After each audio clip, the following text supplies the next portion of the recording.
നമ്മുടെ വിനയനാമ്പിളി. ആ എടി, ചായ എടുക്കുമ്പോഴേ ഒരു ഗ്ലാസ് വിനയനും കൂടി എടുത്തോ. രഘുവേട്ടനും അമ്പിളി ചേച്ചി ഇവിടെ കാണുമെന്ന് ഞാൻ വിചാരിച്ചില്ല. ദാസങ്ങൾ വന്ന് കാണുമെന്ന് കരുതിയാ ഞാൻ വന്നത്. ഇല്ല, ചീരുന്റെ ഫ്ലൈറ്റ് ഇന്ന് രാത്രിയാ. അവളെ കയറ്റി വിട്ടിട്ട് അങ്കിളിന് മടങ്ങും. വിനയ, ചീരു നിന്നെ വിളിച്ചില്ലേ? ഏയ്, എന്നെ അവള് വിളിക്കില്ല. ഞാനും പിന്നീട് വിളിച്ചിട്ടില്ല. അമ്മയെ വിളിച്ചെന്ന് തോന്നുന്നു.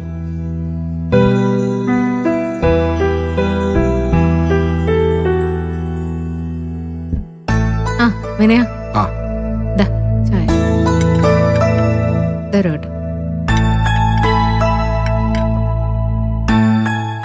ചീരുവിനോട് മനസ്സിലെ വൈരാഗ്യമൊന്നും വെക്കേണ്ട വിനയ. അവള് എല്ലാവരുടെയും നല്ലതിന് വേണ്ടിയല്ലേ പോയത്. ആ, നന്നായി വരട്ടെ അമ്പിളി ചേച്ചി. എനിക്കെന്തായാലും അതുകൊണ്ടൊരു നേട്ടം ഉണ്ടാവാൻ പോകുന്നില്ല. ഞാനത് ആഗ്രഹിക്കുന്നുമില്ല. സ്വന്തം നിലനിൽപ്പ് സ്വന്തമായി അധ്വാനിച്ചുണ്ടാക്കാൻ വിനയനറിയാം. അതിന്റെ ഓട്ടത്തിലാണ് ഞാനിപ്പോ. അതെന്തായാലും നന്നായി. ചീരുവിനോടുള്ള വാശിയില് അതെങ്കിലും നടക്കട്ടെ. അല്ല, മക്കളൊക്കെ സുഖമായിട്ടിരിക്കുന്നല്ലോ അല്ലേ? കുഴപ്പമില്ല. അമ്മയും അങ്കിളും എന്തായാലും അവരെ നന്നായിട്ട് നോക്കുന്നുണ്ട്. ആ അതോട് രഘുവേട്ട, ഞാൻ വന്നത് അവളുടെ കാര്യങ്ങൾ ചോദിക്കാൻ അറിയാനൊന്നുമല്ല. എനിക്ക് CCTVയുടെ കുറച്ച് ഓർഡറുകൾ കിട്ടുമെന്ന് അറിയാനാ. ദാസങ്ങളുടെ കെയർ ഓഫിൽ കുറച്ച് വർക്കുകൾ പിടിക്കണം. രഘുവേട്ടനൊന്ന് സഹായിക്കണം. നിങ്ങളുടെ കമ്പനിയിൽ CCTV കാണുമല്ലേ? അവിടെ ഉണ്ടായിരുന്നു വിനയ, പക്ഷേ വർക്കിംഗ് കണ്ടീഷൻ ആണെന്ന് അറിയില്ല. നമുക്ക് നോക്കാം വിനയ. ആ,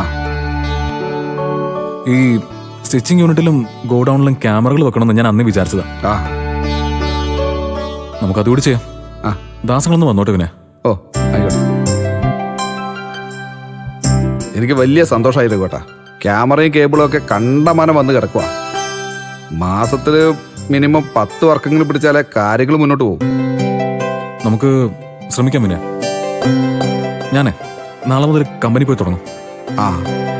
പിന്നെ നമ്മൾ ഒത്തിരി ഷോപ്പുകളിൽ പ്രോഡക്റ്റ് സപ്ലൈ ചെയ്യുന്നതല്ലേ, അവിടെയൊക്കെ നമുക്ക് ചോദിച്ചു നോക്കാന്നേ. താങ്ക്സ് രഘുവേട്ടാ. ഇത്രയും നല്ല സഹകരണം രഘുവേട്ടന്റെ ഭാഗത്തുനിന്നുണ്ടാവുമെന്ന് ഞാൻ പ്രതീക്ഷിച്ചില്ല. നമ്മളെല്ലാരും ഒരു കുടുംബമായിട്ട് കഴിയേണ്ടതല്ലേ വിനയ? ചില പരിഭവങ്ങളും പരാതികളും ഒക്കെ മാറ്റിവെച്ചാല് നമുക്കിടയില് വേറെ എന്ത് പ്രശ്നമുള്ളത്?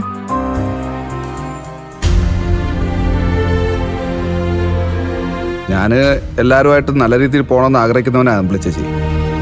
പിന്നെ എൻ്റെ ചില നേരത്തെ സ്വഭാവം ചിലർക്ക് ഇഷ്ടപ്പെടില്ല. ഞാനത് അപ്പം തന്നെ മറക്കും. പക്ഷെ ബാക്കിയുള്ളവരെല്ലാം അത് മനസ്സിൽ വെക്കുകയും ചെയ്യും. വിനയൻ എല്ലാവരുടെയും ശത്രു ആവുന്നത് അങ്ങനെ.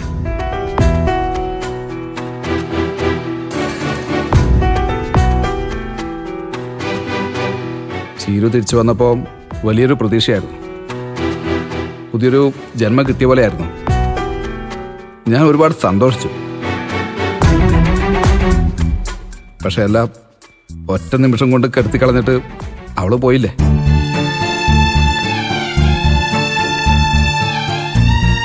സാരമില്ല, അവൾക്ക് ശരിയെന്ന് തോന്നുന്നു അവള് ചെയ്യട്ടെ. എനിക്ക് ശരിയെന്ന് തോന്നുന്നു ഞാനും ചെയ്യാം. എന്നാ ഞാൻ ഇറങ്ങാം. രഘുവേട്ടൻ വിളിച്ചാൽ മതി. ശരി പിന്നെ പോട്ടെ അമ്മ. ശരി.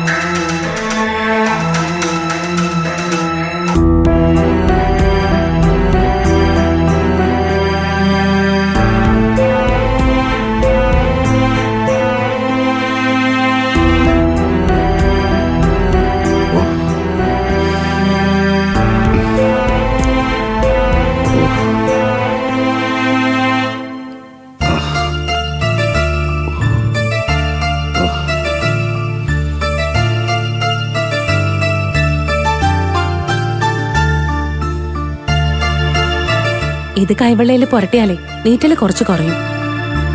തൽക്കാലം ആഹാരം സ്പൂണ് വെച്ച് കഴിച്ചാൽ മതി. അതെ, മോള് പോയ ശേഷമേ ഇവിടെ ചില സംഭവങ്ങളൊക്കെ നടന്നു. എന്ത് സംഭവം?